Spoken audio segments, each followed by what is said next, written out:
நண்பா நாம இன்னைக்கு இந்த வீடியோல பார்க்க போறது ராம் சரண் நடிப்புல வெளிவந்திருக்கிற பெடி இந்த படத்தோட மூவி ரிவ்யூ தான் பார்க்க போறோம். இந்த படம் இப்ப தமிழ் டப்பிங்ல தியேட்டர்ல ஓடிட்டு தான் இருக்கு. இந்த படத்தோட ஒன்லைன் எடுத்துக்கிட்டீங்கன்னா ஸ்போர்ட்ஸ் கமிட்டி ஒரு மீட்டிங் நடத்துறாங்க.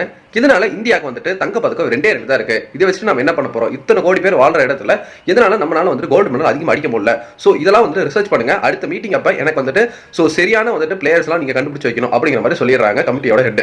ஸோ இந்த கமிட்டில இருந்து ஒருத்தர் வந்து பாத்தீங்க அப்படின்னா போயிட்டு இருக்கும்போது இவர் ஒரு ஸ்போர்ட்ஸ் செலக்ஷன் குரூப் வந்துட்டு பாக்குறாரு. அங்க வந்துட்டு கிரிக்கெட்டுக்கு செலக்ட் பண்றாங்க, ரெஸ்லிங் வந்துட்டு செலக்ட் பண்ணிட்டு இருக்காங்க பீப்புள்ஸ். ஸோ அத்லெட்டுக்கு வந்து ரன்னிங் செலக்ட் பண்ணிட்டு இருக்காங்க. எல்லாருமே வந்துட்டு வரவங்களா ஃபேவரட் பிளேயர் யாருன்னு கேட்டோம்னா பெடிங்கிறாங்க. என்னடா அது பெடியை வந்துட்டு எல்லா ஸ்போர்ட்ஸ்லயுமே வந்துட்டு ஃபேவரட் பிளேயரா வந்துட்டு சொல்றாங்க. யார் அந்த பெடி அப்படின்னு கேட்கும்போது ஒருத்தர் வாங்க பெடியோட கதையை சொல்றாரு, நடந்து கூட்டிட்டு போறா அப்படின்ட்டு அப்படியே பெரிய பார்க்கறதுக்கு வந்து நடக்க வச்சு கூட்டிட்டு போறாரு.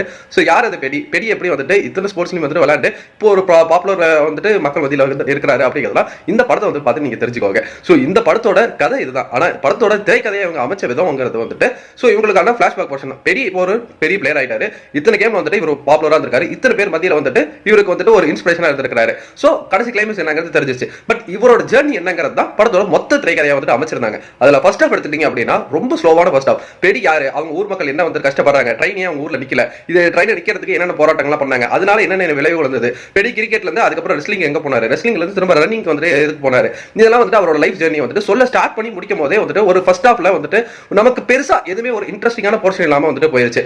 ஆனா சிவராஜ்குமார் என்ட்ரி ஆனதுக்கு அப்புறம் அந்த ரெஸ்லிங் சண்டை அப்படிங்கிறது வந்துட்டு கொஞ்சம் நல்லாவே இருந்ததுன்னு சொல்லலாம். முக்கியமா சொல்ல போனோம் அப்படின்னா ராம் சரணோட ஃபிட்னஸ் அவ்வளவு சூப்பரா வந்துட்டு இருந்தது. உண்மையுமே அவர் தூக்கி போறாருன்னா கண்டிப்பா வந்துட்டு ஒரு 2 பேர் அந்த ஆண்டு போய் விழுவுறாங்க அப்படிங்கிற மாதிரி ஒரு எண்ணத்தை வந்துட்டு நமக்கு கொடுத்தாங்க.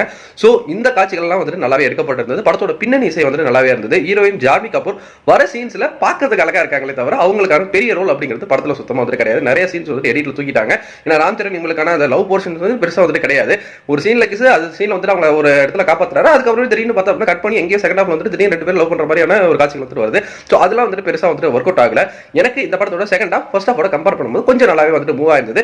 கடைசி கிளைமேக்ஸ்லாம் பார்க்கும்போது கண்ணா படத்தை ஞாபகப்படுத்துச்சு. இந்த ட்ரெயின் வந்துட்டு ஊர்ல நிக்கணும் போராட்டம் பண்றது நம்ம கர்ணன் படத்தை வந்து ஞாபகப்படுத்துச்சு. ரெஸ்லிங் வந்துட்டு பார்க்கும்போது சார்பட்டா பரம்பரை ஞாபகப்படுத்துச்சு. இந்த மாதிரி வந்துட்டு தமிழ் படத்திலேயே சில படங்கள் வந்துட்டு நமக்கு ரெஃபரன்ஸா இருந்த மாதிரி சில சீன்ஸ் வந்துட்டு நமக்கு ஞாபகப்படுத்தினாலும் இந்த படத்தோட கோர் எமோஷன் இருக்கு, அந்த ட்ரெயின் நிக்கிறதுனால எத்தனை மக்கள் வந்துட்டு பாதிக்கப்படுறாங்க, இந்த ட்ரெயின் அவங்களுக்கு எவ்வளவு முக்கியங்கிறது கடைசி கிளைமேக்ஸ்ல பேசக்கூடிய ராம் சரணோட அந்த வசனங்கள் இன்னும் கொஞ்சம் எலிவேட் ஆயிருக்கலாமோ, எனக்கு வந்து இன்னும் கொஞ்சம் எமோஷனா இருந்திருக்கலாமோ அப்படிங்கிறது என்னோட ஒப்பீனியனா இருந்தது. சோ உங்களுக்கு அந்த சீன்ஸ் எப்படி ஒர்க் அவுட் ஆயிருந்ததுன்னு சொல்லுங்க. ஏன்னா கர்ணன்ல அந்த ஊர்ல அந்த பஸ் நிக்காதனால அவங்களுக்கு என்னென்ன பிரச்சனைகள் வருது அப்படிங்கிறது ரொம்ப அழுத்தமா சொல்லியிருப்பாங்க. அதுக்கப்புறமேட்டு அதுக்காக அவங்க போராடுற விஷயங்கள். சோ கிளைமேக்ஸ்ல வந்து அந்த பஸ் அந்த ஊருக்கு நிக்கிறதுன்ட்டு அது ஒரு மாதிரி ஹார்ட் வெல்மிங்கா வந்துட்டு படத்தை வந்து முடிச்சிருப்பாங்க. அது இங்க மிஸ் ஆயிருச்சு. அந்த எமோஷன் வந்து கிரியேட் ஆகலையோங்கிறது என்னோட எண்ணமா இருந்தாலும் எனக்கு இந்த பெடி ஒரு சுமாரான ஒரு திரைப்படமா தான் இருந்தது. அது 3 மணி நேரம் ரன் டைம் நல்லாவே குறைச்சிருந்திருக்கலாம். பட் ஏன்னு தெரியல இவ்வளவு நேரம் வந்துட்டு படத்தை எழுதிட்டாங்க.